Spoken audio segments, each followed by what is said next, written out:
Thank you फुकी, thanks for coming back. You know हम जानत रहनी के कि तू तू वापस जरूर आईबू।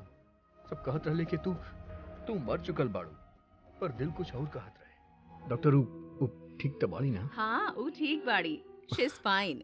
बस थोड़ा सा चोट लागल बा, ओकर वजह से वो बेहोश हो गई बिया। पिछला बार तो हम तो ऐसे ही जाए देने, लेकिन अब अगर तू ये घर से ना गएलू ना तो हम तोरा चले लायक ना छोड़ब,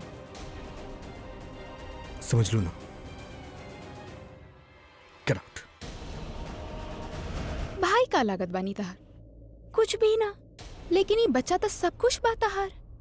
भूल गईला अपन बहन के वादा जी कैले रहलू। त अगर तू चुप रहबू और भूल जावा कि हमनी तहार घर आइल रहनी, हमनी के बीच कोनो बात भइल रहे, प्रज्ञा के हुबिया, त चीज ठीक हो सकेला। तू सुन लू ना का कहानी हम?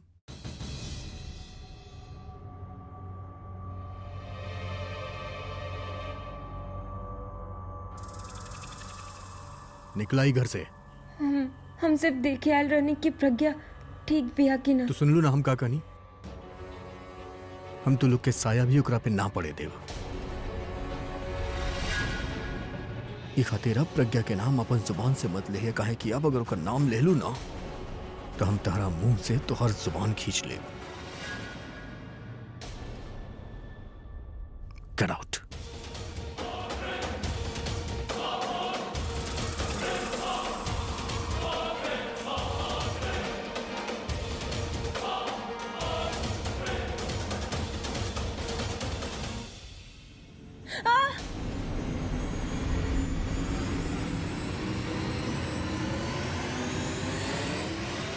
अक्का भइल अंदर आवत रहनी ना तब कांटा के पेड़ पौधा पड़ल रहल तो वो चुप गल, तब तक दर्द हो रहल बा। ई घर के कोनो भी चीज नहीं चाहत कि तू ई घर में आवा। Now get lost. ओ बेशरम, काहे मरे वाला काम कर रहल बाड़ू? तू जात बाड़ू एजा से कि तारा पीट पीट के बाहर निकाली। निकला।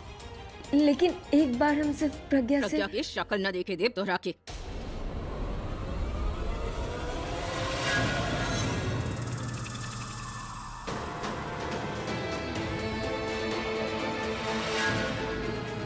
अरे इंदु बाहर निकाल एक रखे। ओए, हम निकला। अब तकलीफ मत कर, हम जैसे आयल रहनी हम वैसे ही चल जाए। ध्यान रखियो। ओए, हम यहाँ अपन ध्यान रख ले, तू निकला।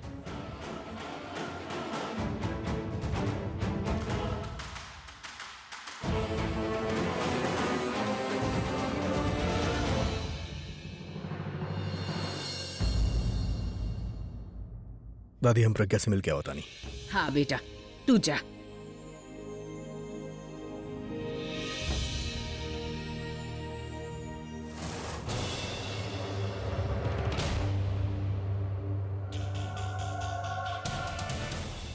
थैंक गॉड डालिया तू आ गई, ताकि पता बा हमके अकेले कितना डर लगत रहे। डर तो हमके भी बहुत लागत रहे तनु। अरे हम ऊ डर के बात ना कर रहल बानी, हम ही डर के बात कर रहल बानी कि हम यहाँ बाहर खड़ा बानी, अकेले खड़ा बानी, और अकेला लड़की के आजकल कुछ भी हो सकेला। हमें इसे डरत रहनी। ओके ये सब तू बात छोड़ा, तू ये बतावा तू अंदर गइल रहलू ना, जे काम खातिर गइल रहलू काम भाई आई मीन मुन्नी मान गई या ओके डरावे के पड़ल? समझाइले तो रहनी हम ओकरा तनु, पता ना समझली कि ना। और जब हमके लागल क्यों समझली ना, त ऑब्वियसली हमके अपना ऊपर आवे के ही पड़ी ना, धमकी देवे के पड़ल ओकरा। पता ना कितना ओकरा दिमाग में गइल होगी। लेकिन प्रॉब्लम के बात तो ई बा कि ऑलरेडी भाई के आधा सच बता चुकल बिया कि उ प्रज्ञा ना बिया। का बात कर रहल बाड़ू? वो अभी के बता देलस कि प्रज्ञा ना बिया। ओ माय गॉड, अब का करब, कैसे संभाले भी बात के? बच सके नहीं। अगर उ भाई के आगे के सच ना बतावे त ई सच के संभालल जा सकेला। कैसे? सी स्वीट हार्ट, ई मुन्नी के सर पर चोट लगल रहे ना, तो वो अगर ऐसन बोले कि सर पर चोट लगे के वजह से वो चीज के समझ ना पा रहल बिया, कंफ्यूजन की वजह से बोल रहल बिया कि प्रज्ञा बिया प्रज्ञा ना बिया, यू नो। Wow perfect. हाँ याददाश्त ड्रामा, उसे हमने ये भी बोल सके नहीं कि वो कुछ भी बोल रहल बिया। लेकिन आगे का करब? आगे का ओकर बच्चा के लेके ओकरा हम धमकी दे ही चुकल बानी, डरावे के कोशिश भी कैले बानी। अब पता ना असर कितना भइल बा, और समझ में ना आवता कि ओकरा ये बात समझ में आयल बा कि नहीं, वो हमार बात मानी भी कि ना। तो काहे ना मानी? ओके डरा चुकल बानी, ओके पास ऑप्शन का बा? ऑप्शन तबा स्वीट हार्ट, वो हमनी के मार सकेली। वो हमनी के मार सकेले? हाँ, मार भी सकेले। बात बात पे चाकू निकाल देवेले, गर्दन पे रख देवेले, तब कोनो दिन चला भी दी। एब्सोल्युटली। अब या तो हमनी के बात ना मान के भाई के सब कुछ बता दी और हमनी के जेल हो जाई, या फिर हमनी के कुछ ऐसन करे के होखी जेकरा से ऊ हमनी के बात मान ही जावे, यानी कि हमनी के ओकर छुटका के मारे के होखी। बस देखे कि ई बा स्वीट हार्ट की पहला बाजी के चलेला।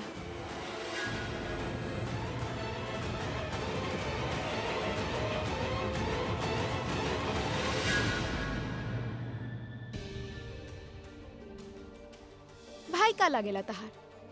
कुछ भी ना, लेकिन ये बच्चा तो सब कुछ पता है। अगर फिर भी तहार समझ में ना आ रहल बा ना, तो याद रखिए हम धमकी देवे में टाइम ना वेस्ट करेंगे। ई गोरी चुड़ैल बहुत ही खतरनाक बिया। हमके लागत रहे सिर्फ काटे आवेला, पर इकर दांत ही ना, दिमाग भी बहुत ही तेज बा। पूरा प्लान बना के हमके फंसा रहल बिया। पर हमके ना खुद फंसे के बा, ना अभी के फंसे देवे के बा। हम ओकरा के बता दी, ओकर बीबी के खून ई दोनों चुड़ैल कइले रहनी। पर छुटका छुटकी इला, तू दोनों खातिर आज आलू के चोखा बनैले बानी, पेट भर के खा ला।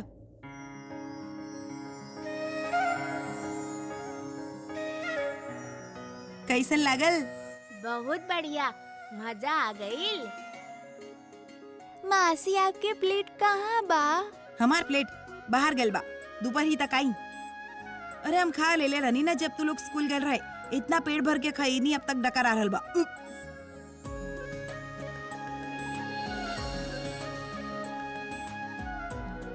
कहाँ भइल? रुक काहे गइल? खा ना। मासी, जब आप मजाक करेनी और हमके हंसी ना आवेले तो हम समझ जात बानी कि आप झूठ बोल रहल बानी। आप ना खइले बानी और हमनी तब तक ना खाइब जब तक आप ना खाइबू। तू दोनों के इतना छोट उम्र में इतना बड़ा बड़ा बात कर रहल बड़ा। हाँ, अब चुप कर। हमके रोलाई बका, और हम रोइब तो तू लोग के खूब हंसी आई ना।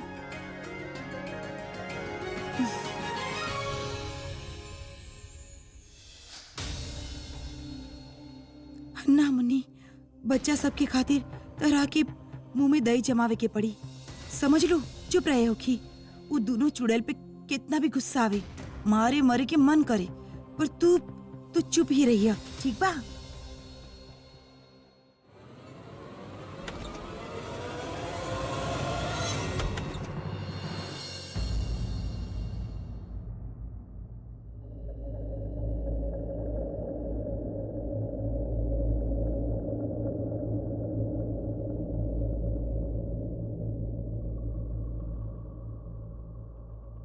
Good night फुकी।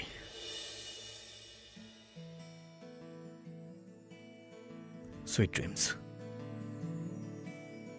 अब सपना में मिल जाए।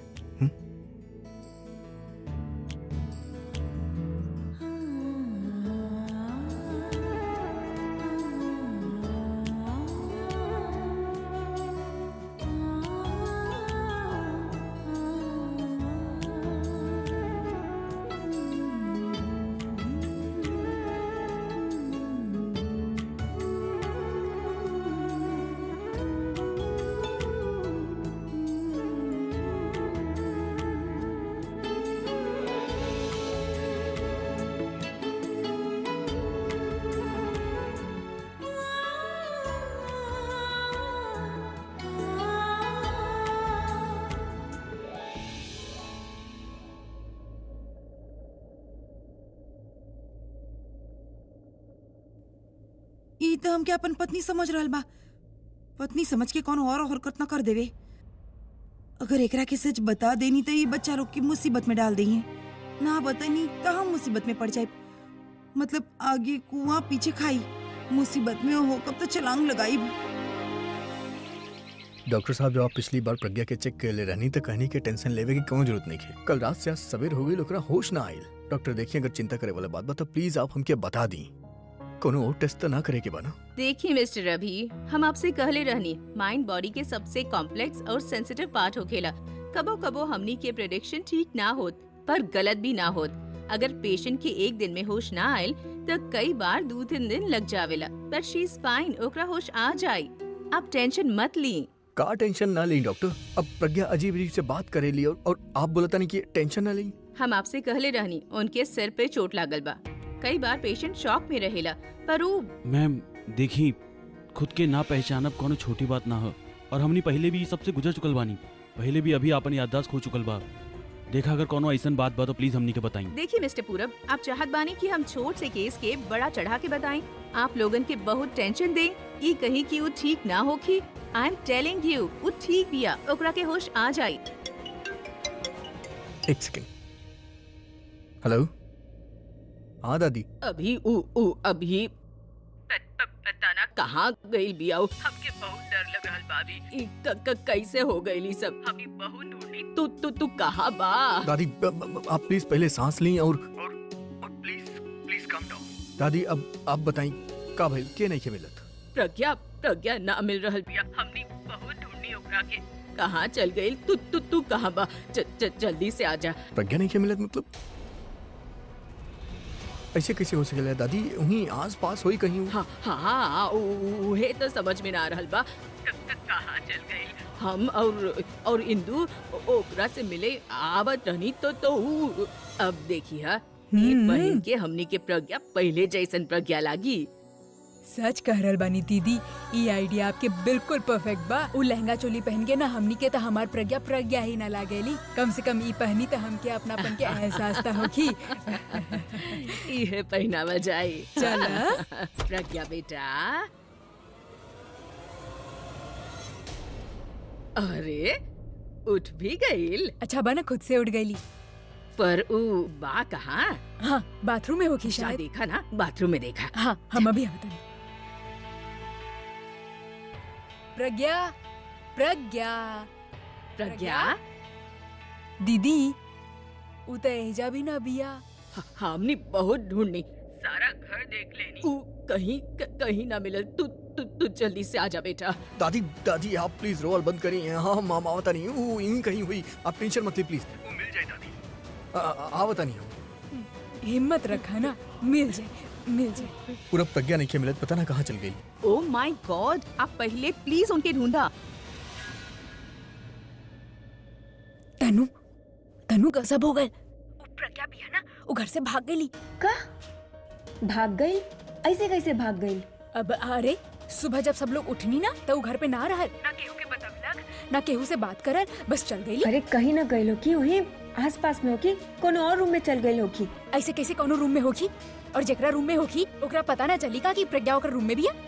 अरे सबके छोड़ा, हम खुद घर के पूरा कोना छान मार ली, लेकिन प्रज्ञा ना मिलल। हम रॉबिन के कहनी, रॉबिन भी घर के पूरा कोना छान मार ली। अरे ऐसे कैसे चल गई? एक तो अचानक से ऐसे आ गई, सबके चौंका देलक, और अब अचानक से गायब भी हो गई, फिर सबके चौंका देलक। ई का हो गई? ओके वहाँ से ना यहाँ से जाए के रहे। अब का करी हमने? तनु, अब एगो बात कही, हमके ना शक हो रहल बा। आपके हम पे का शक हो रहल बा? अरे भाई तहरा पे शक ना हो रहल बा, हमके ना उ जे प्रज्ञा बिया ना ओकरा पे शक हो रहल बा। हमके ऐसा लग रहल बा कि उ प्रज्ञा ना बिया, केहू और बिया। प्रज्ञा ना बिया तब और के बा? ये हमके कैसे पता होगी? कैसे बात कर रहल बाड़ू तू? देख हमके ऐसा लग रहल बा कि उ प्रज्ञा बिया ना, उ प्रज्ञा तो बिया, लेकिन प्रज्ञा ना बिया। हमार मतलब ओकर शक्ल प्रज्ञा जैसन बिया, उ प्रज्ञा ना बिया। मतलब तू ओकर कपड़ा देख लू, अरे लहंगा चोली पहन के घर में घूम रहल बिया, और तो और ओकर भाषा। प्रज्ञा ना ऐसन कपड़ा पहनत रहली, ना ऐसन भाषा बोलत रहली। अरे तो अब जहाँ रहल होखी वहाँ पे ऐसे कपड़ा पहनत होखी है ना? अब जहाँ रहेले उ तरीका से आपके अरे वो सब ठीक बा, लेकिन तू ओकर बाल देख लू। हाँ? बाल कितना लंबा हो गए। 1 महीना में बाल इतना लंबा हो जाए का? प्रज्ञा के बाल इतना लंबा थोड़े ना रहल। और तो और चश्मा जौन चश्मा जिंदगी भर ना निकलल, वो 1 महीना में निकल जाएगा? जवाब देगा। चुप काहे बाड़ू? अब मिताली भाभी हमके ना थोड़ा सा काम बा, हम बाद में फोन करब। तारा के का काम बा? दाल हम कुकर पे दाल रख ले बाड़ी, जल्दी हमके देखे के बा, हम बाद में करब। बाय। तनु है ई होका रहल बा हमरे साथ। तनु दाल बना रहल बिया। मतलब हम तनु से ही बात करत रहने कि केहू और से। तनु तनु ना बिया, प्रज्ञा प्रज्ञा ना बिया। ये होकर रहल बा हमरे साथ। गॉड जी। अरे मौसी जी, माँ जी के समझाई ना, ऐसे रो रो के ही अपन तबीयत खराब कर ली हैं। बेटा कब से समझा रहल बानी, लेकिन ई बानी की मानत ही ना बानी। माँ जी आ जाई प्रज्ञा। अभी आवत ही ओखी, उ प्रज्ञा के ढूंढ ले आई। पर उ गई कहाँ बिया? ना केहू के बतैलस ना पूछलस, ऐसे कैसे चल गई? दीदी उ आ जाई। पर उ गई कहाँ? ला अभी भी आ गई। दादी प्रज्ञा मिलनी का? केहू से कुछ बतैलस ना, कुछ पूछलस ना, ऐसे ही चल गई। दासी आप सारा रूम अच्छा से चेक कहीं नहीं? हाँ बेटा, एक एक कमरा हम छान मारनी, लेकिन प्रज्ञा कहीं ना बिया। अभी हमके हमार प्रज्ञा चाहिए, गई से भी हमके हमार प्रज्ञा के लाके दे दा। अभी तो हम ओकरा के अच्छा से देखनी भी ना, अभी तो हम दोनों में कौनो बातें ना भइल, ना ऊ कहलस ना हम सुनली। रॉबिन, रॉबिन, तारा काले रहनी ना कमरा के बाहर खड़े रह के, तब प्रज्ञा बाहर गई कैसे? और जब प्रज्ञा कमरा से बाहर निकलली तब तू कहाँ रहली? सर हम तो उहे खड़ा रहनी, लेकिन का सर उ मिताली भाभी अली नो हमरा जूस बनावे खातिर कहलिन। और तू जूस बनावे चल गई ले? ना सर, हम तो सर रोजे खड़ा रहनी, लेकिन फिर उ कहलिन कि अगर 5 मिनट अगर कहीं चल जीबा तो कोनो पहाड़ ना टूटी। हम तो फिर भी मना के नहीं, लेकिन वो बोलनी कि अगर जूस ना बनेबा तो हमके नौकरी से निकलवा दी हैं। ना ना ना, अब हम ऐसे ना कहनी, ई झूठ बोल रहल बा। हम कह रहल बानी कि मिताली भाभी प्लीज। ऊ ऐसे कैसे जा सकेली? ऐसन तो कौनो घर में बात भइल ही ना कि जे ओकरा के बुरा लागे। हमनी तो कुछ ऐसे ना कहनी ना बेटा, तो ऊ काहे चल गईल? ना दादी, वो कहूँ ना जाई, वो कहूँ जा ही ना पाई। बहू के घर में आए फिर अचानक ऐसे चल जाए, कुछ ठीक ना लग रहल हमके। अभी तू प्रज्ञा के ढूंढ के लावा ना बेटा। हम एक काम करता नहीं, हम कमरा में चेक करके आवता नहीं, शायद हमरा खातिर कोनो मैसेज छोड़े हुई। अभी हमके लागत बा कि हमनी के पुलिस के इन्फॉर्म करे के चाहिए। ना पूरा अभी ना, तो रुक, हम चेक करके आवता नहीं। जल्दी जा। कोरी दो डैन के चेक करे के बा, पर हम कोनो गलत काम ना करब। उ चाहे जाल बिछावे या चक्रव्यूह बनावे, हम फंस ना पाइब। हमार कमजोरी हमार बच्चा बाड़े तब फायदा उठा लेबू। अभी जाके छुटका और छुटकी के लिए आता नहीं, और यहाँ से इतना दूर भेज दे जहाँ तक ओकर सोच भी ना जा सकी। बस जल्दी से बच्चन के भेज दी, फिर देखब उनके। डॉक्टर साहिबा, वो डॉक्टर शीला कहाँ बानी? हम डॉक्टर माया बानी। हम मुन्नी। हम डॉक्टर शीला के साथ काम करेनी। वो बताई नहीं तारे बारे में। छुटका कैसन बा अभी? छुटका? हाँ छुटका, हमरा भांजा छुटका अस्पताल में भर्ती रहे। ई का बोल रहल बाड़ू तू छुटका के घर बुलवा ले रहलू ना? हम घर बोलवई नहीं, तो अपन दोस्त के भेजले रहलू ना, का नाम बा ओकर? लक्ष्मी। वो आयल रहे और कलस की तू छुटका के कोनो बड़ा हॉस्पिटल में लेके जा चाहत बाड़ू जहाँ ओकर अच्छा से इलाज हो सके। तू ही बोलू कि तू कहीं बिजी बाड़ू, आ ना सकेलू। यही से फिर डॉक्टर शीला छुटका के डिस्चार्ज करके लक्ष्मी के साथ भेज देनी। ये का कर देनी आप लोग? काहे का भइल? अरे हम छुटका के डॉक्टर शीला के भरोसे पे छोड़ के गल रही ना, तो हमसे बात कर ले बिना ऐसे केहू के हाथ में कैसे थमा सकेले?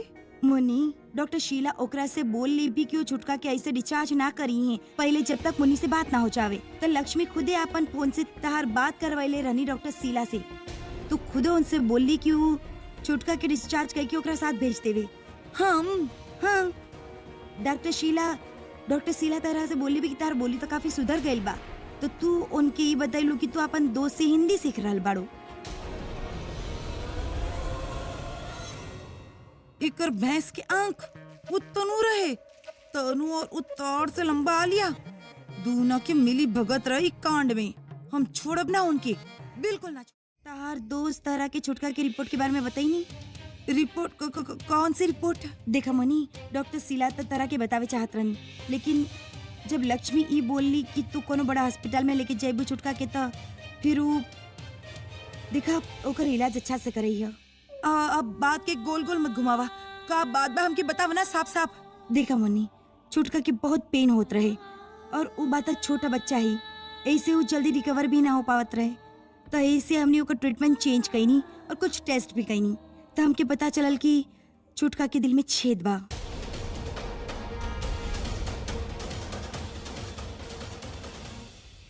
हमरा छुटका के दिल में छेद बा। हाँ, यही से ओकर बॉडी में खून भी ना बन पा रहल बा। डॉक्टर शीला तरह की बात फोन पे ना बतावे चाहत रही। उ सोचनी की तरह से मिलके तरह सामने तरह के बता दी। देखा ओकर इलाज अच्छा से करैया। ये बीमारी जान लेवा बा। लेकिन इलाज तो बा ना, इलाज कराइब तो ठीक हो जाई ना। हाँ, वो ठीक तो हो जाई, पर उमे जी ऑपरेशन होखी वो बहुत महंगा बा। कितना पैसा लगी? ये 4-5 लाख रुपया। हमके इतना पता कि तो छुटका के लेके कौन हॉस्पिटल में जा रहल बाड़ू, लेकिन अगर तोहरा के हमारा मदद की जरूरत पड़े तब बता दिया। हम कुछ अच्छा डॉक्टर्स के जान ले जे बीमारी में एक्सपर्ट बाड़े, तो हम उनके एक रिकमेंड कर सकेनी। देखा मुन्नी, तो बहुत ही हिम्मत वाला बाड़ू, यहाँ भी हिम्मत से काम लिया।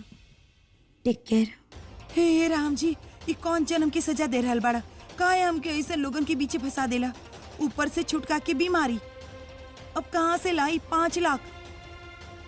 ये छुटका कहाँ बा? कहाँ ले गइल उड्डायन ओकरा के? हम छोड़ अपना ओकरा के।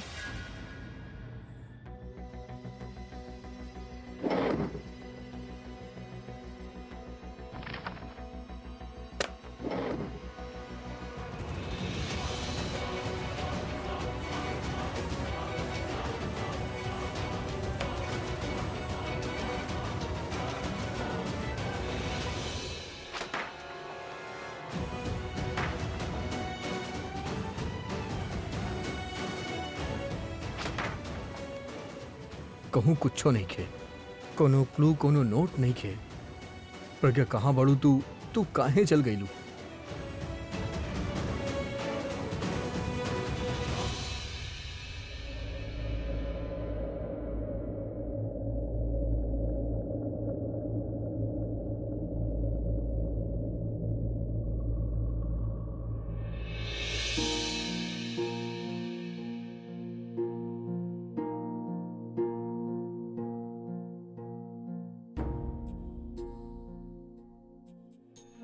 फिर हमके छोड़ के चल गईलू। काहे करत तारू हमरा साथे ऐसन? वापस ही जाए के रहे तो तू अइलू काहे? तू ना आई तो तहार और इंतजार करती, पर अब तो यह सोचब कि तू शायद हमरा साथे रहे ही ना चाहत बाड़ू। ई खातिर अइलू और फिर चल गईलू। काश के तू हमके अपन दिल के बात बता दे तू कि का बात तहरा परेशान करता। हमने मिल के वो प्रॉब्लम के सॉल्व कर देती।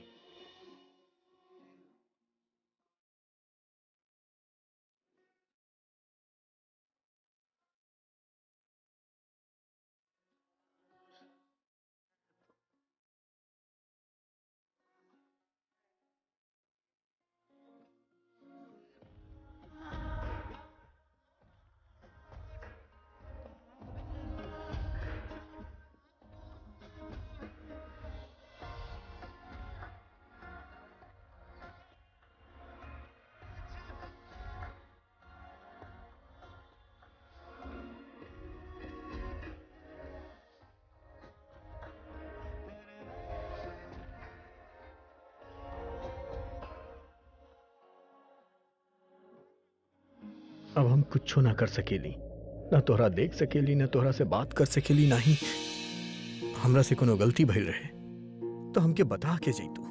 किस्मत के जगह खुद के कोसती कि तू हमरा खातिर अइलू और हमरा ही वजह से चल गईलू। हम कहले रहली तोहरा से कि हमके तोहरा से बहुत बात करे के बा, पर तू तो हमके बाहे कहे के भी मौका ना देलू।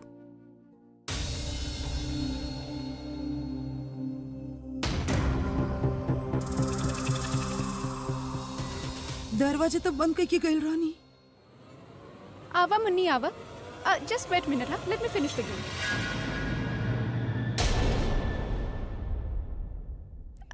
There you go, victory as always. बड़ा देर लगा दिलू तू आवे में। Anyway, I am so sorry, actually वो बाहर बहुत बारिश होत रहे ना, तो हम अंदर आ गई नहीं। I mean I try to knock, लेकिन फिर हम देखने की ताला ही ना बा। का भेल मुन्नी? तू ताला लगावेलू ना या you can not afford a lock? खैर छोड़ा, ये बतावा कि इतना देर कैसे लग गई? हमरा छुटका कहाँ बा? जहाँ पे भी बा, सेफ बा, सही बा, सलामत बा, ओका टेंशन मतलब। लेकिन एगो चीज बा, तनी सा उदास बा बेचारा, खुश ना बा। खुश भी कैसे होगी? ओ कहाँ, ओकर मासी कहाँ, राइट? हम आखिरी बार पूछ रहल बानी हमार छुटका कहाँ बा? अरे का करबू अपन छुटका से मिलके? आई मीन वो ठीक तो ना हो जाई ना? एनीवे, ओकर बारे में बाद में बात करल जाओ, पहले हम कौनो बात कर ली, काम की बात कर ली। देखा हम तहरा के बोल रहल बानी, आखिरी बार पूछ रहल बानी। टेटुआ दबाई तब आवाज निकली, ताहर बताव कहाँ बा हमार छुटका? हमार टेटुआ दबाइबू? आई मीन हमार गला दबाइबू? कैसन बात कर रहल बाड़ू तू मुन्नी? तू भूल रहल बाड़ू कि अगर गलती से तू हमार गला दबाइबू त सोचा जब हम तहार छुटका के गला दबाइबा त तू का मरबू ओकरा के? तू जिंदा रहबू तब ओके मरबू ना? तहर गला काट देब। बोला, जोर से काटी की धीरे से बोला।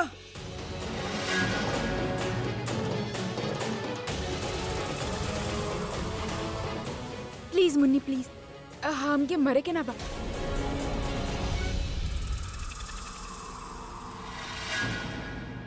तहरा का लागत हम डर जाए? और तहारी धमकी से तहरा का लागेला छुटका बच जाए? ना मुन्नी ना, अरे ऐसे करके तू अपन छुटका के जान खतरा में डाल रहल बाड़ू। अरे बहुत पुराना खिलाड़ी बानी हम एक खेल में। अपन आदमी के हम पहले से ही बोल के रख ले रहनी, अगर आधा घंटा में हमार फोन ना आए तो छुटका,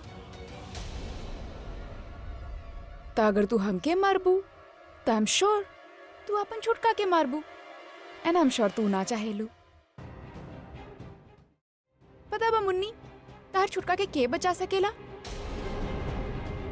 आई नो यू, तू ओकरा बचा सकेलू अगर तू समझदारी से काम लत, अगर हमार बात के समझत। सो come on, put this knife down and back of.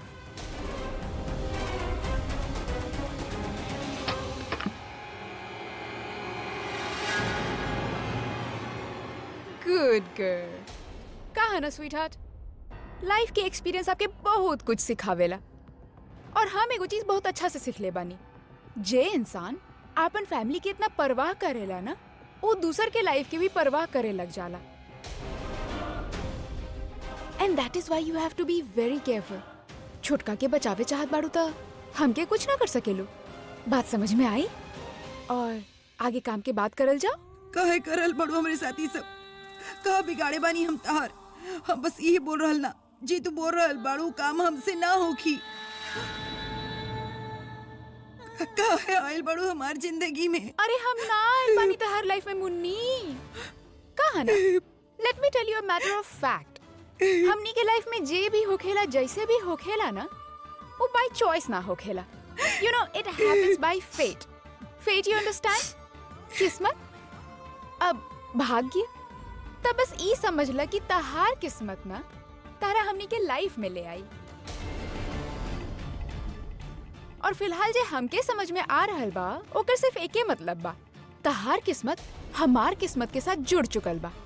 जब तक हमार मकसद पूरा ना होखी ना मुन्नी, आई एम सो सॉरी, हमनी अलग ना हो सकेनी।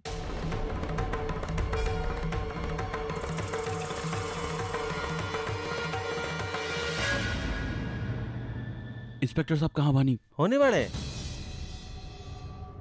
अरे मिस्टर पूरब, सुबह सुबह आप? इंस्पेक्टर साहब कुछ बात ही ऐसन बा। आपके याद बा प्रज्ञा जे 1 महीना पहले पानी में बह गए रहे? हाँ हाँ, उ कल अभी के ओकर कॉन्सर्ट में दिखल। ये तो अच्छा बात बा, हमके कहाँ इन्फॉर्म ना कहीं आप? सर ये सब अचानक ही भयल, हम आपके बतावे वाला रहे नहीं, लेकिन ओके घर लावे के बाद उ सुबह से कहीं दिख न रहल बिया, और बहकल बहकल बात करत रहे, अजीब से कपड़ा पहने रहे उ। सर हमके डर बा कि कहीं ओके कुछ हो ना जावे। पूरा भी 24 घंटा तक हम FIR दर्ज ना करब, फिर भी ओकरा ढूंढे का पूरा कोशिश करब। हमके आपके हेल्प की बहुत जरूरत बा सर, प्लीज उनके ढूंढे की कोशिश करा और जितना जल्दी हो सके उनका पता लगाई प्लीज। आई कैन अंडरस्टैंड पूरब, हमने पूरा कोशिश करब। आप कुछ भी इन्फॉर्मेशन मिले तो हमने से शेयर करी और हमने के जरूर बताई बाप। ठीक बा, हम आपके फोन करत रहब। श्योर। अब तरह के बोल रहल बानी तो सुल्ला, तहार मकसद हम समझ गई नहीं, लेकिन तुमरा जे मकसद वो हमरा ना हो सकत। हम ऐसे केहू से झूठ ना बोल सकेनी, केहू के धोखा ना दे सकेनी, केहू के साथ गलत ना कर सकेनी, हम ऐसे ना बानी। आई थिंक तू ये बात गलत बोलत आड़ू मुन्नी। तरह के गलत समझ में आ रहल बा, हम तरह के सही बता रहल बानी। जे तू बोल रहल बाड़ू काम हमसे ना होगी। करे त तारा के पड़ी ही मुन्नी, काहे कि कहा ना हम ना, लेकिन तहार राम जी तारा साथ बहुत गलत कैले बाड़े। जब हम हॉस्पिटल गए रहने ना तहार छुटका के लेवे खातिर, तब हमके डॉक्टर शीला मिल गए। बहुत ही स्वीट डॉक्टर बिया। बात बात में हमके बताइलक कि कितना बड़ अन्याय भइल बा तहार छुटका के साथ। इतना छोटा से बच्चा के दिल में छेद। You know I was into tears. बट फिर हम सोचनी कि मुन्नी जब राम जी के कुछ ना सुनाती है तो हमके काहे इतना बुरा भला सुना रहल बिया। Think about it. बेचारा बच्चा के का बचावे के ना तारा के। तो एगो काम करा मुन्नी, त छुटका के बचा सकेलू, पैसा से ओकर ऑपरेशन करा सकेलू, ओकरा पाल पोस के तूहे बड़ा कैले बाड़ू ना मुन्नी। आई एम श्योर अपन मर चुकल बहन के तू प्रॉमिस कैले रहलू और तारा ही तो ओकर ख्याल रखे के बाना मुन्नी। तू ओकर मासी जे बाड़ू और वो बोला तानी ना कि मासी त माँ जैसन हो खेली। त का अब तक तू ओकरा पाल पोस के एक खातिर बड़ा कैले बाड़ू कि एक दिन अपन उसूल खातिर तू ओकरा मरे खातिर छोड़ दा? हम मर सकेनी ओकरा ला, मार भी सकेनी, पर मरल ना छोड़ सकेनी ओकरा की। Oh my God, I know I know कि तू बेवकूफ बाड़ू लेकिन सेल्फिश ना। You know for a moment जब हम तारा के देखले रहनी तो हमके लागल रहे कि व्हाट अ स्ट्राइकिंग रिजेम्बलेंस विद प्रज्ञा। वो प्रज्ञा भी बिल्कुल ऐसने रहे। आई मीन सेल्फिश तो बिल्कुल भी ना रहे। हमेशा दूसरा के बारे में सोचल, रिश्ता के बारे में सोचल, एक दूसरे के साथ रिश्ता बना के रखल, blah blah blah blah blah blah. और अगर ये आदत हमके बहुत बुरा लागत रहे। देखो रिश्ता बनाई और निभाई तहरा से ना हो पाई। काहे कि अगर रिश्ता तू समझ तू ना तो अपन भाई से रिश्ता निभा ले। तुझे इतना पता कैले बाड़ू ना हमरा बारे में, हम भी तुम्हारे बारे में पता कर ले बाड़ू। हमके बता बिया कि हमारी तरह तुम्हारे माए बाबू भी तुमके बचपन में छोड़ के चल गई ले, जैसे हमरा बच्चा सब के अलावा और क्यों ना बा। तुम्हारा भी ताहर भाई के अलावा कुछ ना बा, लेकिन वो बच्चा सब तो हमार जान बा। तुम्हारा भाई कैसे तुम्हारी जान ना बा। हमके समझ में ना आ रहल बा कि तू अपन भाई के इतना बुरा कैसे सोच रहल बाड़ू। अरे डायन भी घर छोड़ के वार करे ले, तू अपन ही घर ना छोड़ रहल बाड़ू। दिखा अगर तरह के तार भाई के पैसा चाहत हो तो हम समझती कि तरह के लालच बा पैसा के, लेकिन ना तरह के तो अपन भाई की पत्नी से पिराब लंबा पता ना का है, वो तो मर भी गल बिया। तार भाई कितना प्रेम करेला ओकरा के। हाँ तरह के तो अपन भाई के खुशी में खुशी ढूंढे के चाहिए। और तू अपन भाई के बारे में इतना बुरा काहे करे चाहत बाड़ू, वो तो समझ में ही ना आ रहल बा। काहे कि कबो वो हमार प्यार के हमसे दूर कैले रहल। जौन तरीका से तू अपन छुटका और छुटकी के प्यार करेलू ना, उन तरीका से हमार भाई हमसे प्यार करत रहल। अरे जान छिड़कत रहल हम पे। हम कुछ भी बोलत रहनी ओकरा मान लेत रहनी, दुनिया रहनी हम ओकर। हमार मांगे से पहले ही हमके चीज देत रहनी, सब कुछ अच्छा से जात रहे जब तक तनु उनकर लाइफ में रहली। लेकिन जब से प्रज्ञा उनकर लाइफ में आयल ना, सब कुछ बदल गई। भाई तनु से प्यार करत रहनी और हम पूरब से बहुत प्यार करत रहनी। हम पूरब से कितना कोशिश कईनी ओकरा अपन पास लावे के, लेकिन पूरब तक केहू और से प्यार करे लागल। जाने लो केकरा से? प्रज्ञा के बहन से, बुलबुल से। बहुत कोशिश कईनी पूरब और बुलबुल के अलग करे के, उनका एक दूसरा से दूर करे के, लेकिन ना, वो दोनों एक दूसरा के और भी करीब आवे लगली। और जब हमके लागल कि पूरब के ऊपर हमार प्यार के कोनो असर ना पड़ रहल बा, तब हमके लागल कि हमके कुछ ऐसन करे के पड़ी जेकरा से बुलबुल अलग हो जावे, भाई के रियलाइज हो जावे कि हम पूरब के चाहनी हमनी के मिला देवे। यही खातिर हम भाई और प्रज्ञा के शादी करा देनी।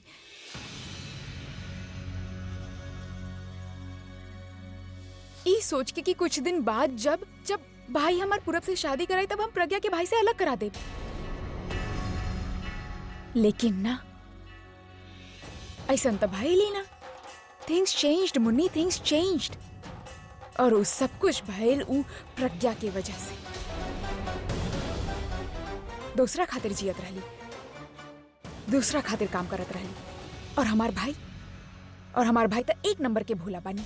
बस उनके प्रज्ञा की ये बात अच्छा लग गई और एक दिन उनका प्रज्ञा से प्यार हो गई और हमार जिंदगी बर्बाद हो गई। तब से सब कुछ बदल गई। सडनली उनका खातिर सिर्फ और सिर्फ प्रज्ञा मैटर करत रहली। उनकर बहन उनकर खातिर कुछ भी ना रहल मुन्नी। वो बहन जेकर न माँ रहल न बाप, सिर्फ और सिर्फ ओकर भाई ओकरा खातिर सब कुछ रहल और ओकर भाई खातिर भी उनकर बहन सब कुछ रहल। लेकिन वो प्रज्ञा बीच में आ गई। वो प्रज्ञा की वजह से हम भाई के दुश्मन बन गई। हमार कहल हर बात भाई के गलत लगे लग गई और प्रज्ञा सही लगे लग गई। वो प्रज्ञा की वजह से हमके थप्पड़ मारनी और तो और हमके घर से बाहर भी निकाल देनी। फैमिली के सामने हमके ह्यूमिलिएट करनी। काहे? प्रज्ञा के वजह से। प्रज्ञा के वजह से हम अपन भाई खो देनी। सब कुछ प्रज्ञा के वजह से। कहेले कि प्यार और जंग में सब जायज हो खेला। प्यार खातिर ही जंग छेड़ ले रहनी हम। यही खातिर प्रज्ञा खातिर इ दुश्मनी जायज बा, एकदम जायज बा। काहे कि हम दू प्यार खोले बानी मुन्नी। एगो अपन भाई के प्यार और एगो हमार पूरब के प्यार। और यही खातिर हम प्रज्ञा के भाई से अलग कर देनी। हम तो बस अपन घर बसावे चाहत रहनी पूरब के साथ, लेकिन वो बसे ना देलक। जानबूझ के पूरब के शादी अपन बहन से करा देलक। यही खातिर हम ओकर बहन के ही मार देनी।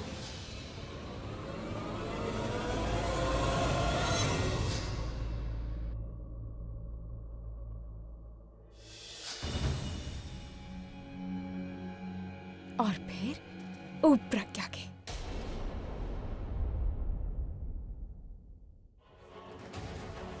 लेकिन इतना चालाक रहली वो प्रज्ञा कि जात जात हमार भाई के सब कुछ बता देलक, हमार सच बता देलक।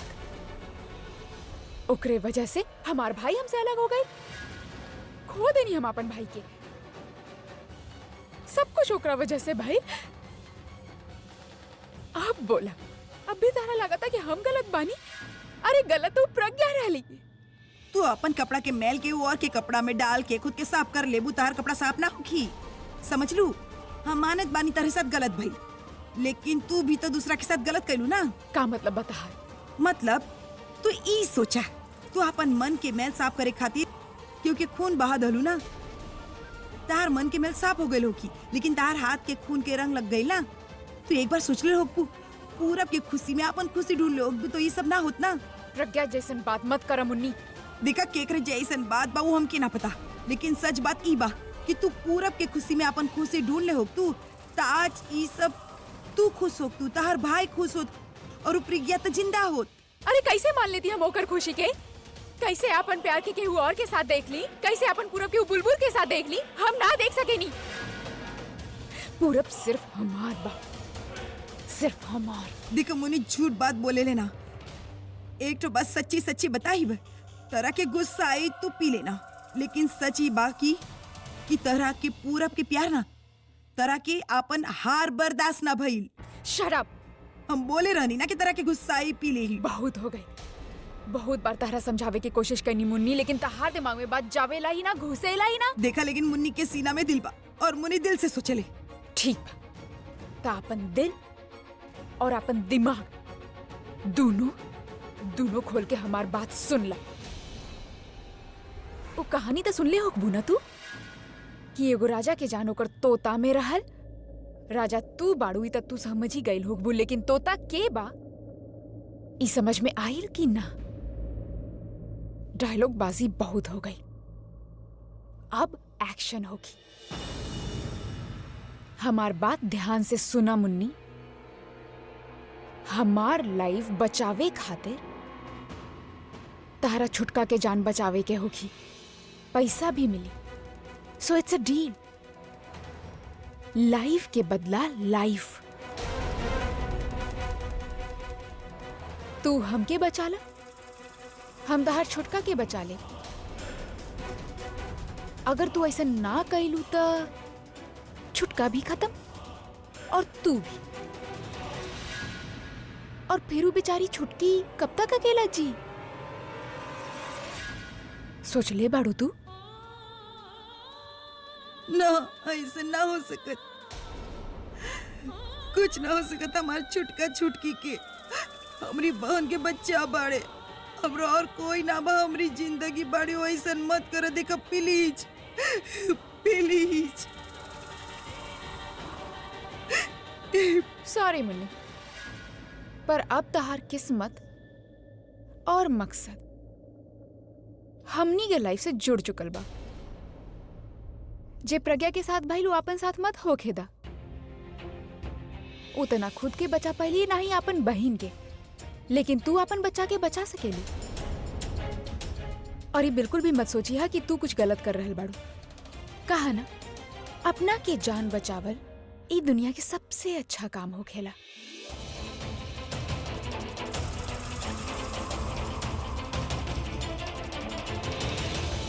पूरा कुछ पता चलल? कुछ पता न चलल। तू लोग के बतैला ना कि प्रज्ञा गायब बिया। हम बताई नहीं, लेकिन प्रज्ञा दी के गुम भइले अभी 24 घंटा ना भइल बा। और जब भी कोनो मिसिंग होखेला तो पुलिस एक दिन वेट करेले, ओकरे बाद ही कोनो कंप्लेंट लिखेले। तो अगर हमनी के पुलिस की हेल्प चाहिए तो हमनी के कल सुबह तक वेट करे के होगी। हे भगवान, तब तक प्रज्ञा हमनी से बहुत दूर जा चुकल होगी। हमनी ढूंढब कैसे मुश्किल हो जाई। Oh shit sheet sheet sheet sheet. पूरब तू एक काम कर, तू प्रेस कॉन्फ्रेंस बुला। मीडिया में तोहर जितना दोस्त बाड़े ना, तू सबके इनवाइट कर। Press conference? हाँ, जौन काम पुलिस नहीं करत ना, अब मीडिया करी। हम उनसे कहब कि प्रज्ञा गायब बिया। हम उनसे मदद मांगब कि प्रज्ञा के ढूंढने में हमारी मदद करे। बेटा, एक तरह तो बात और बढ़ जाए ना। दादी, बात के बढ़ावे के ही बा। मीडिया ई बात के ना पूरा शहर में फैला दे। और जैसे ही हमारे फैंस की बात पता चली कि प्रज्ञा गायब हिया, तो वो लोग प्रज्ञा के ढूंढने में हमारी मदद करी है। लेकिन अभी तुहार इमेज खातिर नेगेटिव हो सकेला। लोग एके तुहार कोनो पब्लिसिटी स्टंट समझ सकेले। पूरब हमके अपन इमेज की अभी परवाह नहीं के कोनो, बस ये बात के हमार फैन तक पहुंचा दा। ऐसे आसान और कन्वीनियंट रास्ता हमरा समझ में नहीं आवत। हमनी पुलिस के खातिर कल तक के वेट ना कर सकेली। हम एक काम करता नहीं, हम सोशल मीडिया में ये बात डाल देता नहीं। चल ठीक बा, तू सोशल मीडिया पे शेयर करा और हम न्यूज़ चैनल पे शेयर करता नहीं। आज शाम के न्यूज़पेपर में ये न्यूज़ छप जाए।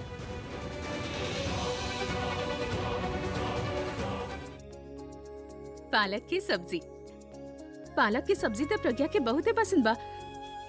जब भी बनत रहे ना, हमेशा सब्जी चाट चाट के खात रहे। कितना देर हो गई ओकरा से बात ही ना भइल।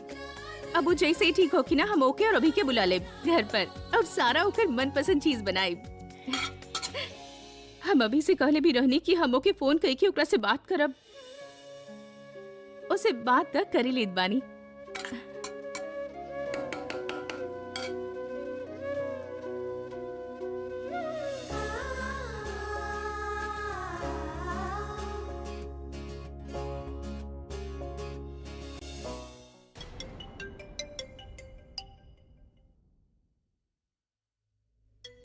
उठाई सरला जी के फोन का करी। उठा ली। हाँ ठीक बा। हाँ, हो सकेला ना प्रज्ञा के हाल पूछे खातिर फोन कर रहल हाँ, होखिए। उठा लो। हाँ, इहो भी तो हो सकेला। उठा लेतानी। ठीक बा। हेलो हेलो, नमस्ते जी, कैसन बानी आप? हम अच्छा बानी, आप कैसन बानी? प्रज्ञा कैसन बिया? उ भी ठीक बिया, सोच रहल बिया। अच्छा, उ का रहल ना, हमके बहुत याद आवत रहे ओकर। जब से वापस आइल बिया ठीक से बातें ना हो पाइल बा। ओकर मनपसंद सब्जी बना देती तो एकदम से कौनो बात ना, आज जब जागी ना तो आप ओसे बोल दी है हमसे बात कर ली। हाँ जी, हम बात कराइब ना ओसे। जैसे ही उठी ना हम आपके फोन करब। याद से ओकरा के बोल दी है, बोलिए मत आप। अच्छा जी, ठीक बा। दीदी आप ओकरा झूठ काहे बोलनी? उ प्रज्ञा के माँ बिया, छोटा छोटा बात के उनके पता चल जावेला प्रज्ञा के बारे में। का उनके ई ना पता चली कि प्रज्ञा कहीं चल गई बिया? हम जानत बानी, माँ बानी, उनके सब पता चल जाई, पर हम का करी? हमरा में इतना हिम्मत ना बा कि हम उनके सच्चाई बता सकी। फिर अगर उ ई सवाल कर लेलस हमसे कि हमनी प्रज्ञा के ख्याल ना रखनी, हम का जवाब दे? और फिर अभी भी तो कहले बाना हमनी के उनके कुछ न बतावे के चाहिए, ओकर दिल कमजोर बा, कुछ भी हो सकेला। लेकिन दीदी हमनी के ना उनके सब कुछ बता देवे के चाहिए। अच्छा बात ना बा झूठ बोलब। ना ना ना ना ना बताई हम। अब तो भगवान ही कौनो चमत्कार करे, अपना आप प्रज्ञा घर में आ जावे। प्रज्ञा आ जा बेटा, आ जा।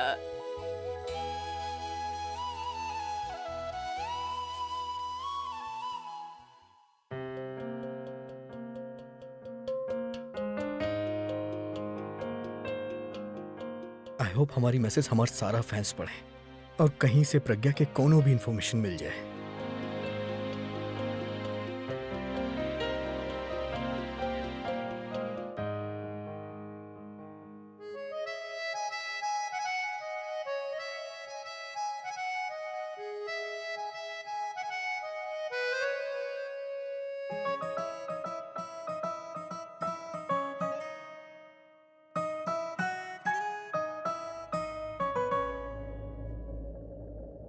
एक ही रात में फिर से सब बदल गईल। तू एगो याद बन के अइलू और हमार दिल के छू के चल गईलू। तोहार पास होके के ठीक से महसूस भी ना कईनी और तू चल गईलू। कल तक ही रूम हमार लाइफ के सबसे खूबसूरत जगह रहे, जहां हमके दुनिया के हर खुशी दिखत रहे, पर आज कुछो नहीं के। ई भी हमरा दिल की तरह खाली हो गईल। हमके सिर्फ प्रज्ञा के याद और कुछो ना बा।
प्रज्ञा मिलल का? जब तोहरे तरह तोहार धुन भी ओकरा पुकारी तो काहे न मिली? बोलना पूरा प्रज्ञा की कुछ पता चलल? ना अभी कोनो खबर ना मिलल, लेकिन हम पूरा सोशल मीडिया के खबर दे दीनी। शाम के न्यूज़पेपर, टीवी न्यूज़, हर जगह आज ओकर कोनो ना कोनो खबर जरूर मिल जाए।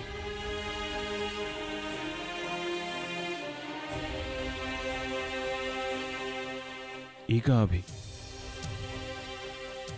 जब वो 1 महीना ना मिलल तो तू हम सबके हिम्मत देत रहल और खुद एक दिन में ही टूट गयल। तोहरा के याद बा तू घर में केहू के रोवे ही ना देत रहला तो आज फिर खुद काहे। हम तो उसे छोट बानी लेकिन फिर भी तोहरा के डांट सकेनी और अगर जरूरत पड़ल ना तो एगो लगा भी सकेनी। हाँ लेकिन हमके ही सब करे के कोनो हक थोड़ी ना बा। आखिर बानी तो हम तोहार मैनेजर ही। एकरा के बोले ना तो एक लगा के देव तोरा के। भाई बड़े तू हमार, तोरा पूरा हक बा हमके डांटे के, लेकिन हमार भाई ही वक्त हमके डांट मत, हमके गले लगा के बोल कि सब ठीक हो जाए।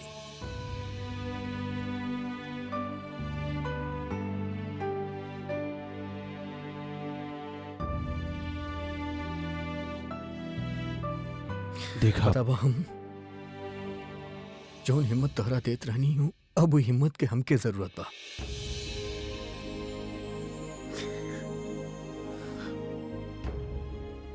एक महीना हम प्रज्ञा के बिना गुजार लेने, लेकिन अब ओकरा बिना एक दिन भी नहीं खिरा जा।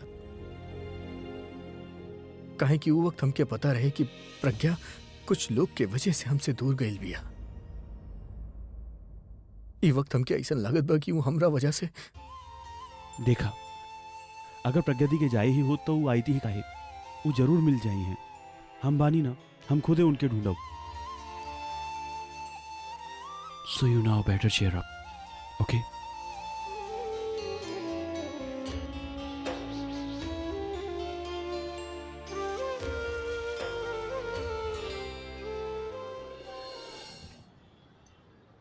कहाँ रहलू तू?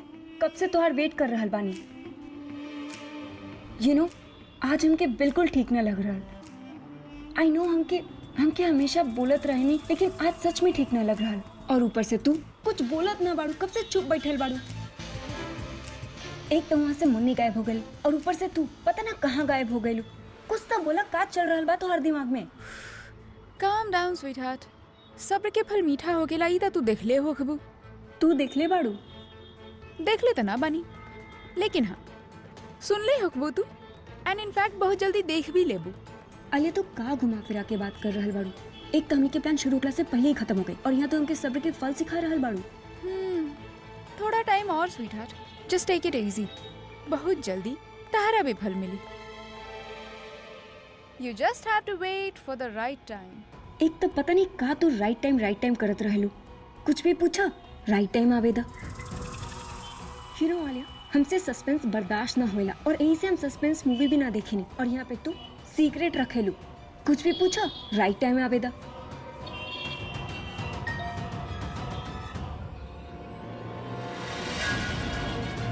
आलिया प्लीज देखा नहीं का मैसेज आइल ह। श्योर। भाई के ट्वीट बा, माय वाइफ प्रज्ञा इज मिसिंग। जे केहू भी एकरा ढूंढ के लाई ओकरा 10 लाख के इनाम मिली। देखा ई का कहिला की उहे भइल जेकर हमरा इंतजार रहे। आई mean I was just waiting for it कि कब भाई थोड़ा और डेस्परेट हो जाए। आई थिंक वो वक्त आ गई। भाई इतना डेस्परेट हो गए बानी कि कौनो भी हालत में प्रज्ञा के ढूंढे चाहता नहीं, और हमनी के इहे के फायदा उठावे के बा। एक मिनट, अभी तड़पी है, एकरा से हमनी के का फायदा हुई? Sweetheart, the time has come to become a savior and not the killer. वो का कहले हिंदी में? भक्षक अब रक्षक बनेगा। का आलिया तहार हिंदी इंग्लिश ना कुछ भी समझ में ना आ रहा। सीधा सीधा बताएबा कि का बात है, का प्लान है, का करे वाला बानी हमनी? तो सुना। बोला।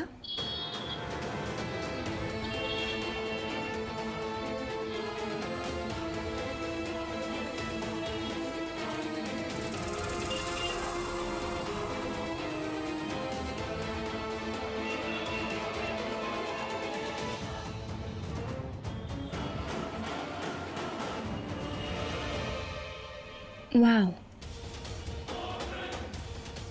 का बात कर रहल बाड़ू? I mean are you serious?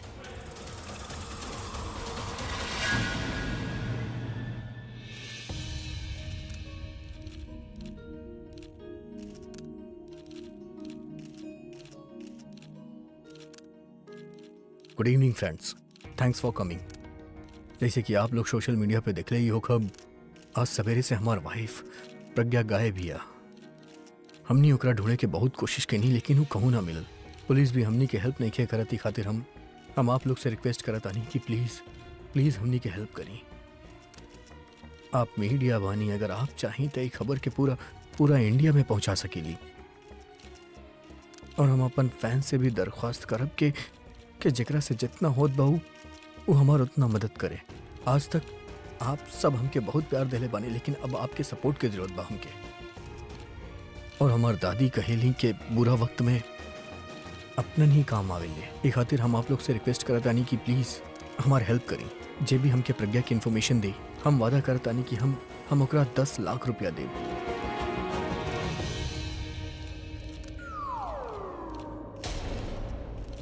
Pragya जौन बाड़ी अपन लुक चेंज कर लेली तब प्रज्ञा के फोटोग्राफ्स हम आप लोग के देव जौन आप लोग अपन पब्लिकेशंस के साथ शेयर कर सकेली। मम्मी जी हम सोच रहल बानी ना 10 लाख रुपया ना हम ही लेबे। हम प्रज्ञा के ढूंढे जा रहल बानी। हाँ अरे चुपचाप खड़ा रहा यहाँ, अभी के बाद अभी खत्म ना भइल बा, समझ लो। लेकिन मम्मी जी वो 10 लाख रुपया केहू और के मिल जाई ना, केहू और के मिले ओकरा से बेटर बा हमके मिली ना।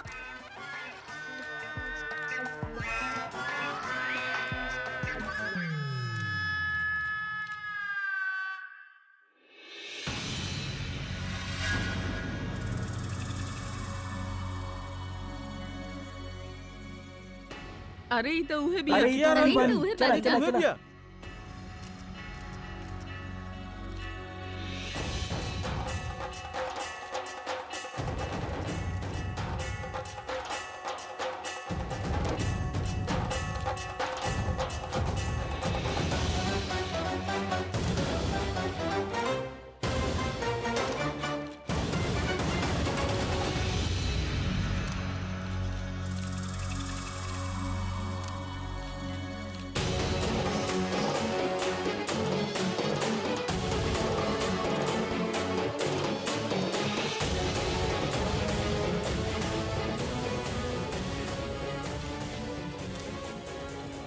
अरे ई तो उहे भी ना, आलिया अभी के सिस्टर। हाँ और वो तनु अभी के एक्स गर्लफ्रेंड। हाँ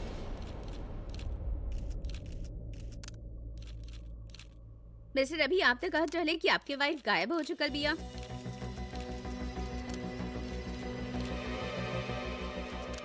पर वो तो यहाँ आपकी बहन आलिया के साथ बिया। जब वो कहीं गैली भी ना तो आपने हमनी के काहे बोलोनी यहाँ पे? बोली मिस्टर अभी, आप हमनी के काहे बोलोनी? ये हाँ, प्रेस हाँ, कॉन्फ्रेंस बताइए, कहाँ है? सर, बोलिए सर, हमके जवाब काहे दीजिए। हाँ हाँ बुलाइए? बोलिए अभी। आप सब लोगन के जवाब हम दे।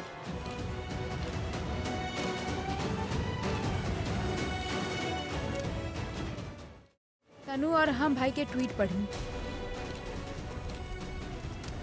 और हमके पता चलल कि प्रज्ञा जिंदा भी है लेकिन शी इज गॉन मिसिंग।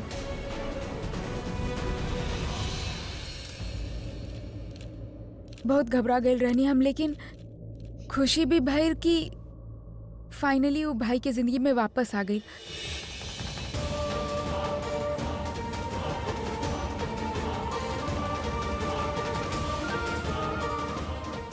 तनु और हम बाहर रह के प्रायश्चित तक करत रहनी लेकिन अपन गिल्ट के कम ना कर पावत रहनी कि हमनी भाई के साथ का कहनी।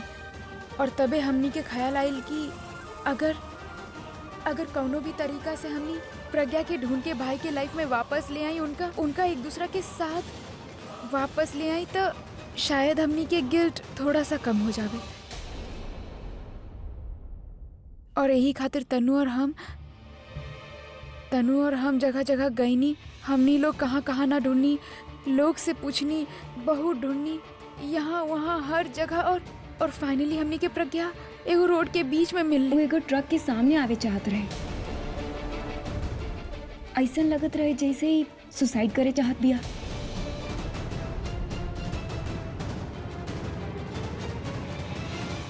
प्रज्ञा तू ठीक बाड़ू ना? प्रज्ञा हम कहा कहलू तू प्रज्ञा के साथ है? अभी शांत हो जा, पहले मीडिया के बाहर जाएगा। आप लोग अभी जा सकेले। Thanks for coming.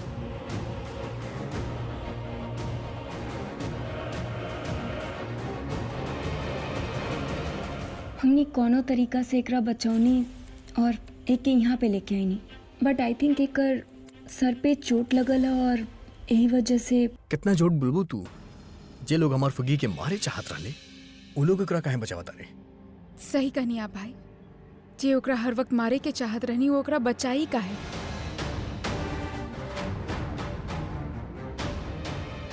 लेकिन अगर हमनी एकरा मारे ही चाहत रहनी तो हमनी एकरा यहाँ काहे लेके आई थी?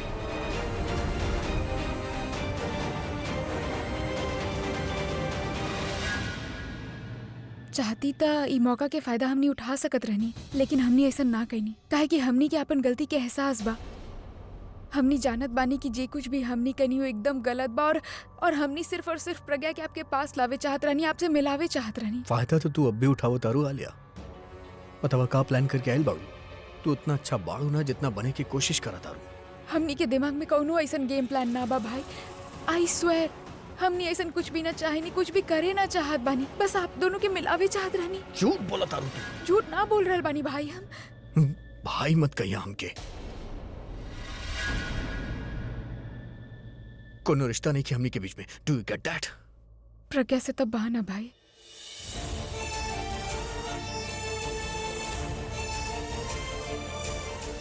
हमके बहन ना माने नहीं, लेकिन प्रज्ञा के तो सब कुछ माने नहीं ना।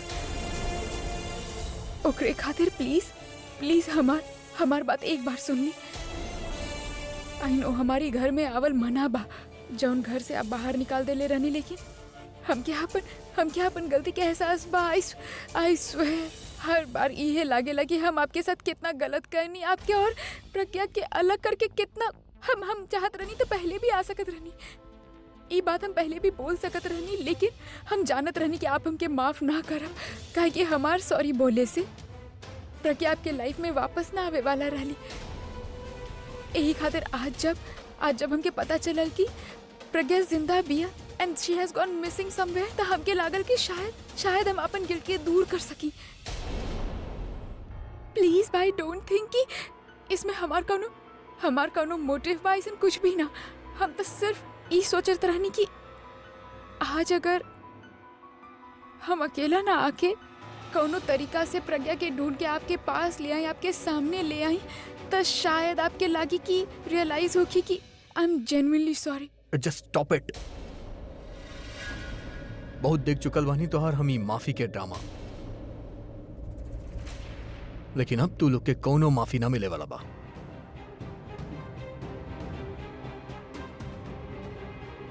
कहे कि जब हम तू दोनों के माफ कैले बानी हमके सिर्फ धोखा मिलल बा, लेकिन अब हम तोहार जाल में ना फंसे वाला बानी। हमके पता बा तू लोग कुछ प्लान के लिए बाड़ू, लेकिन का ही नहीं के पता। लेकिन अब हम तू लोग के कोनो गेम ना खेले देब। ना भाई हमनी कौनो गेम ना खेल रहल बानी। चुप। हम कहनी ना स्टॉप इट। का लगल तोरा के कि तू प्रज्ञा के वापस ही घर में लेके आईबू और हम तारा लोग खातिर ये घर के दरवाजा हमेशा खातिर खोल दे। तू लोग प्रज्ञा के लेके आईलू, ये खातिर धक्का मार के नहीं खी निकालत हम। चुपचाप अपना आप ये घर से चल जा। Get out, get out. ना भाई ई घर में जगह लेवे खातिर ना आयल रहनी, सबके दिल में जगह पावे खातिर आयल रहनी। भाई आपके याद बा जब तनु आपके कहले रहली कि वो आपके बच्चा के माँ बने वाला बिया, तब प्रज्ञा कैसे एगो सेल्फलेस डिसीजन ले ले रहली और वो आपसे दूर हो गई रहली। और जब आप एक दूसरे से दूर हो गए रहनी, जब आप दोनों के समझ में आयल रहे कि आप दोनों एक दूसरा खातिर कितना इम्पोर्टेंट बानी, ठीक वैसे ही जब हम ई घर से गई नी और आपसे दूर हो गई, तब हमके रियलाइज भइल कि आप हमारे खातिर कितना इम्पोर्टेंट बानी, हमार लाइफ खातिर अब कितना इम्पोर्टेंट बानी। हमके रियलाइज भइल भाई। आई रियलाइज्ड ई घर में हमके जगह ना चाहिए। आई स्वेयर हमके ना एजा आवे खातिर ना करल बानी सब कुछ। हमके तो बस आपके दिल में जगह चाहिए, because I really miss you.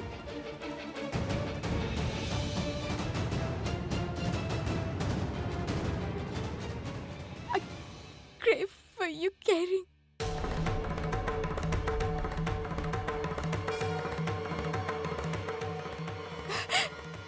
का करी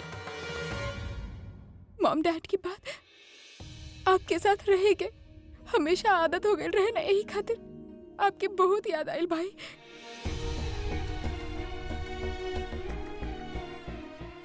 ऑलवेज।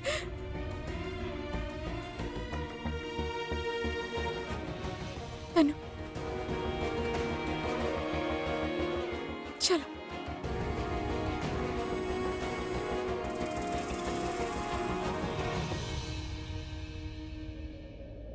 आई थिंक हमके भाई के माफी ना मिली और हमनी के यही से काम चलावे के पड़ी। कौन नौटंकी बाज औरत बिया, एक्टिंग में हमकी भी पीछे छोड़ देलस।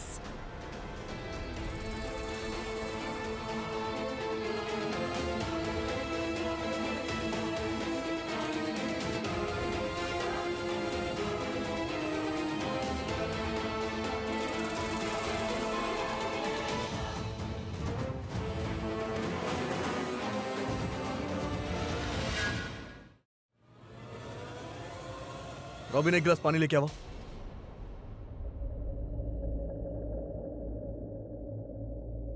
प्रज्ञा,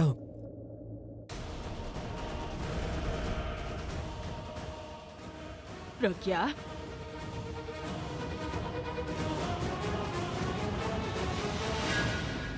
आलिया तक कहत रहे कि मुन्नी हमनी के साथ बिया। घर देख के कहीं इरादा तो ना बदल देलस। ई मुन्नी हमनी की आवाज काहे ना लगा रहल बिया? तनु,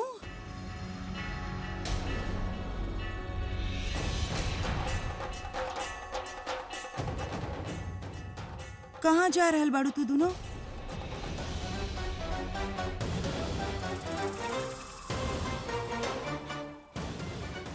प्रज्ञा, तारा होश आ गई?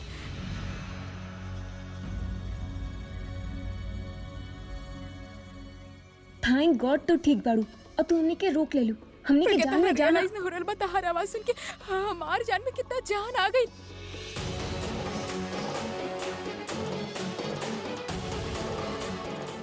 माय गॉड। तनु,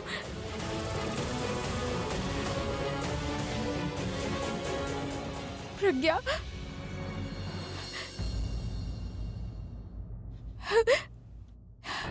वी आर वेरी वेरी सॉरी। हमनी से बहुत बड़ गलती हो गई।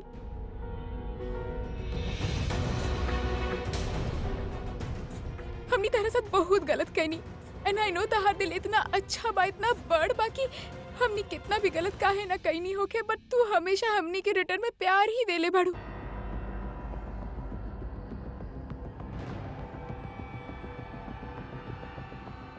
प्लीज कम से कम तू तो हमनी के माफ कर दे ताकि थोड़ा सा तो गिल्ट कम हो जावे, वरना जिंदगी बहुत मुश्किल हो जाए। प्लीज प्रज्ञा, हमनी के माफ कर दे। बस बस,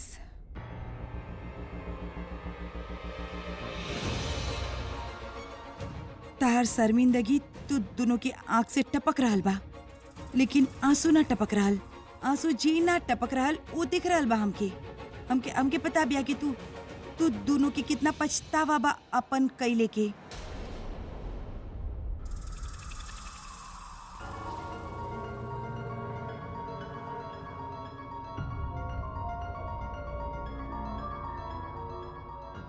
लेकिन हर पछतावा के प्रायश्चित ना होत।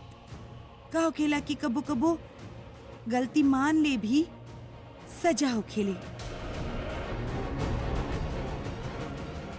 तू लोग अपन गलती मान ले बाड़ू, हमरा ला बहुत बा। हम तो दोनों के माफ कर देनी।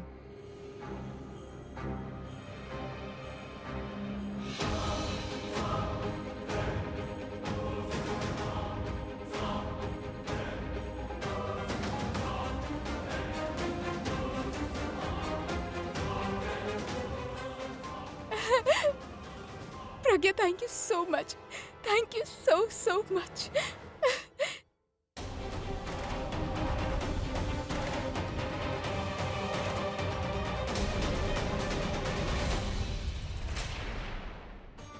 बस ये घर में शिफ्ट हो जावे, देन एक्चुअल क्राइसिस भी खत्म हो जाए। प्रज्ञा, तू सुसाइड काहे करे चाहत रहलो?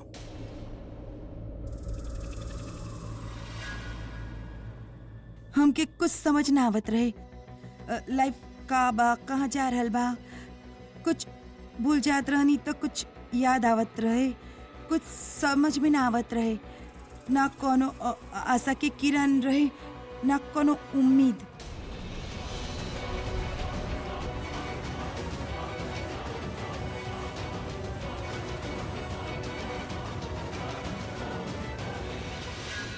मतलब चारों तरफ अंधेरा ही अंधेरा रहे और हम अंधेरा में डूबते ही जात रहनी। हम बस डूबते जात रहनी अंधेरा में। तो कोनो कोनो तीन का भी ना नजर आवत रहे। तिनका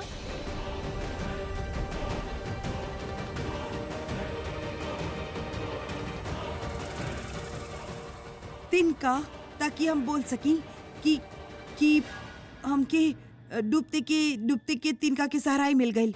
लेकिन ना, कोनो सहारा ना रहे, कोनो रास्ता ना रहे, तो हमके लगल कि हम लाइफ एंड कर देता नहीं।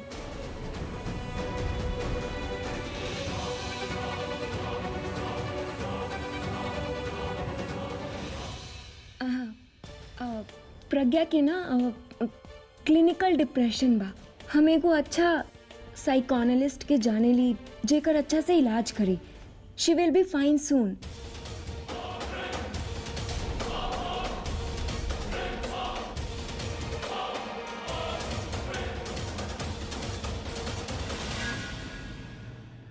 अब सब कुछ ही अच्छा होगी। प्रज्ञा वापस आ गई। भाई और प्रज्ञा फिर से एक हो जाइए और हमेशा खुश रहिए। अब केहू की कोनो प्रॉब्लम ना होगी।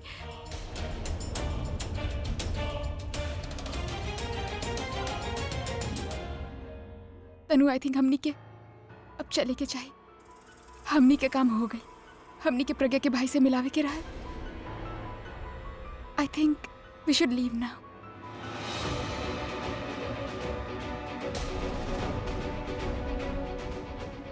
माफी भी मिल गए, हमनी के फर्ज भी पूरा हो गए। बस घर वालन से विदाई ले लेतानी और चलतानी।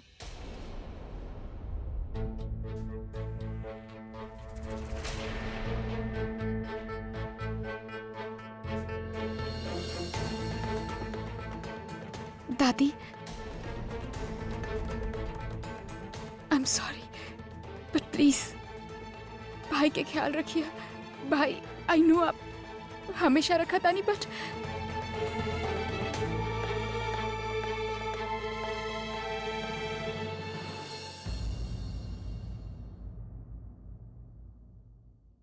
ताई जी, ताऊ जी, कौनो गलती होगी तो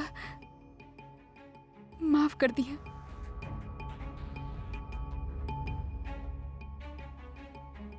राज भैया राखी भेजब तो एगो आप पहन लिया। आई नो भाई ना पहनिए, बट अब कोशिश करके उनके पहना दिया।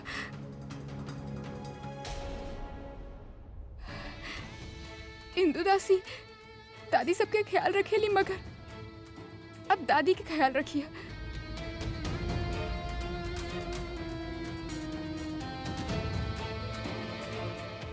कहा ना, डॉक्टर के सुनेली ही ना, आपन ही चलावे नहीं।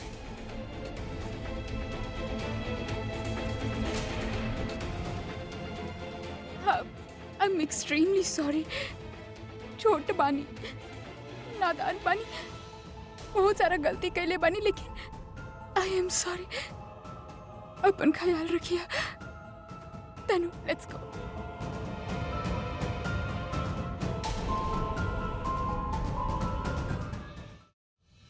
आइला तनु।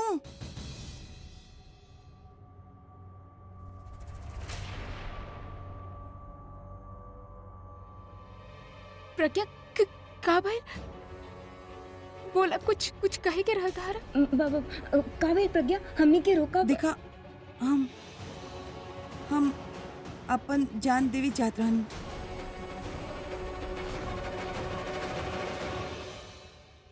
और तू दोनों हमके बचा ले लो।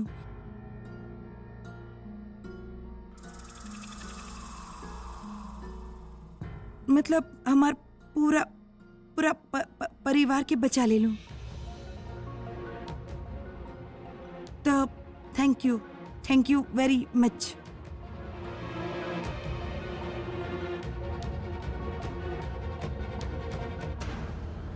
थैंक यू कौन चीज के प्रज्ञा?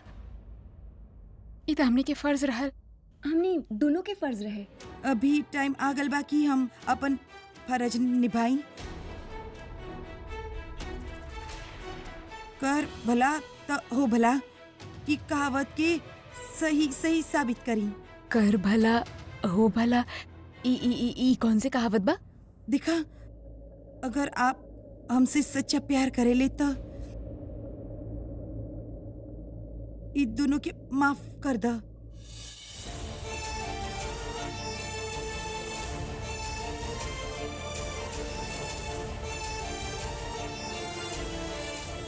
ई दोनों के अपन गलती के बहुत पछतावा बा और ई माफी भी मांगे चाहत बानी हम सबसे। और इतना गुस्सा अच्छा ना हो। गुस्सा विवेक के खा जाला। गुस्सा में इंसान सही गलत ना समझेला। इन शॉर्ट अब दोनों के माफ कर दा और ई घर में रहे दा।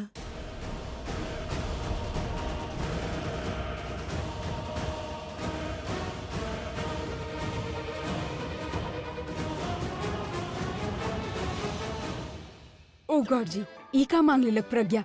अभी कहीं सच में हाँ न कह देवे। ना प्रज्ञा ना, एकरा के कौनो माफी ना मिली।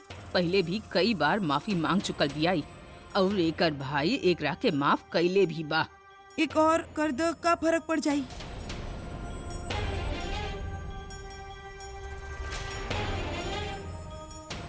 प्रज्ञा, ई तू बोल रहल बाड़ू? अभी ई लोग के कई बार माफ कैले बाड़ और ई लोग इनकर माफी के हमेशा गलत फायदा उठाइले बिया और ई बार भी ई लोग उहे करिए।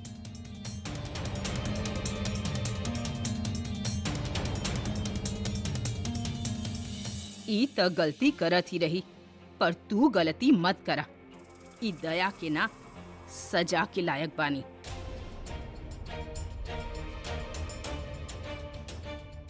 अभी एकरा के कबो माफ ना करी, कबो भी ना। देख प्रज्ञा देख, अगर ई दोनों ही घर में आ गई नी ना तो ई घर के सुख शांति चल जाई।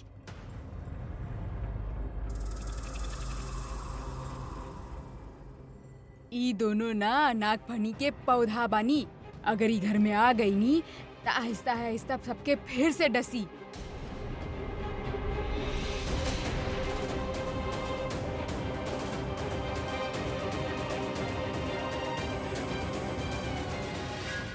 लेकिन ये लोग जैसन भी बानी, हमनी के इनके जैसन ना बनने के बा। छोट के तो काम ही होखेला गलती करब, बड़ के धर्म होखेला कि उनके माफ कर देवे। और अगर ई नागफनी के पौधा बानी तो हमनी के काम बाकी हमनी इनके तुलसी बनाई और तुलसी घर में होखी तो घर में खुशी आई। तो एकरा के घर में रहे दो। सुबह के बुलल अगर शाम के घर ना आई तो भटक जाई। वैसे भी शाम की घर कहाँ लौटेली? हर दूसरा दिन तो लेट नाइट पार्टी और फिर घर आवल तो बिल्कुल।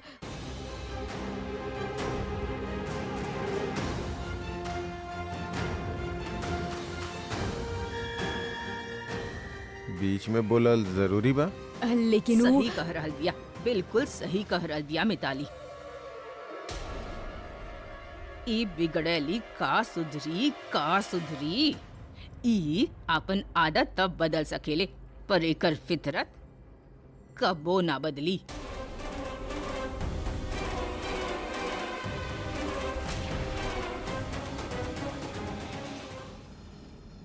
ई माफी के लायक ना बिया। अभी भी एकरा के कबो माफ ना करी। प्रज्ञा कबो माफ ना करी एके। हमनी में से केहू भी इन दोनों के माफ ना करी। प्रज्ञा, ई बात के अच्छा तरह से समझ ला तू।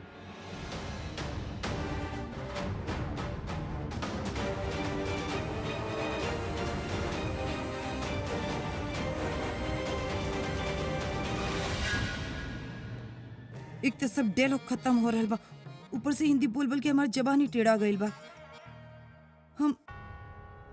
हम का बोली, देखा आप लोग के ही खून बा, फितरत बदलेत लेकिन खून ना बदलेला।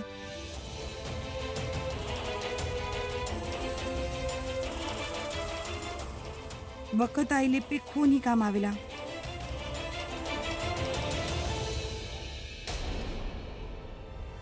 और आज तो कम आइली हो, आपके बहू के घर ले आइली लोग। देख प्रज्ञा देख, तू ही लोगन के लेके हमसे बहस मत करा।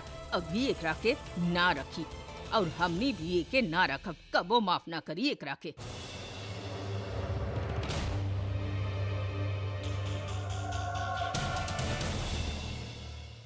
वो रखी हैं कहे कि हम जानी लेना, उनकर दिल तो उनके गिटार से भी बड़ा बा। जब बजी तो प्यार की धुन सुनाई। ठीक बा,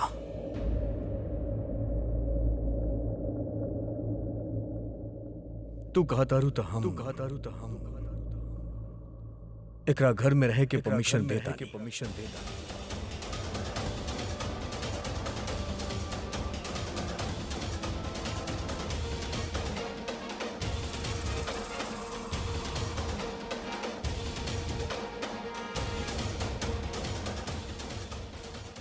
थैंक यू सो मच भाई। हम तोरा घर में रहे के परमिशन देले रहे, माफ न केले बानी।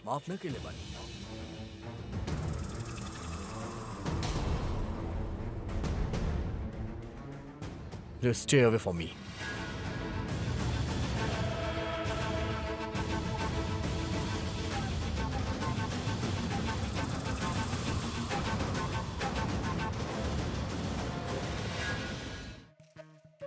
टेंशन नट, अभी घर में स्टे करबू तो कॉलेज भी हो जाए और माफी भी मिल जाई।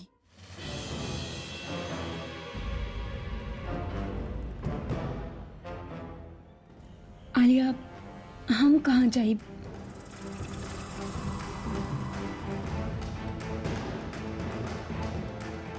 तू कहाँ जाइबू? जैसे हमारा साथ रहत रहलू वैसे रहला।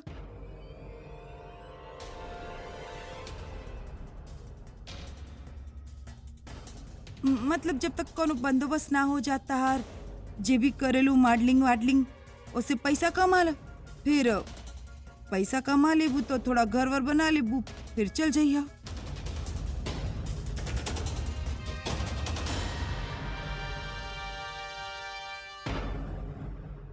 हाँ, हम अब मॉडलिंग शुरू कर देब, अपन पैर पे खड़ा हो जाए और हम यहाँ से चल जाए फिर।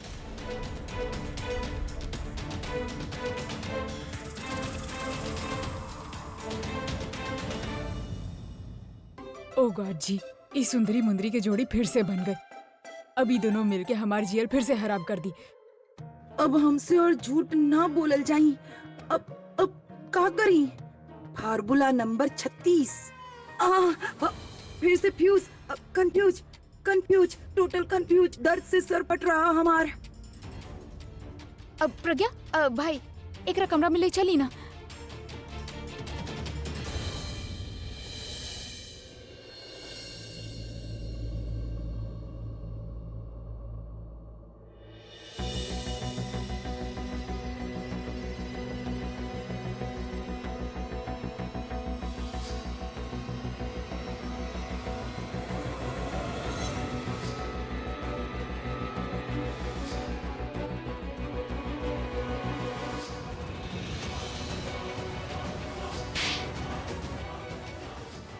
आलिया, हम कहाँ जाइब? तू कहाँ जाइबू? जैसे हमारा साथ रहत रहलू वैसे रहला। काहे कैलू तू ऐसन प्रज्ञा? काहे ले आइलू इनकरा घर वापस? ना बर्दाश्त कर सकेली हम लोग के। जे लोग तोहरा मारे की कोशिश कैली ओकरा हम देखिए भी लेता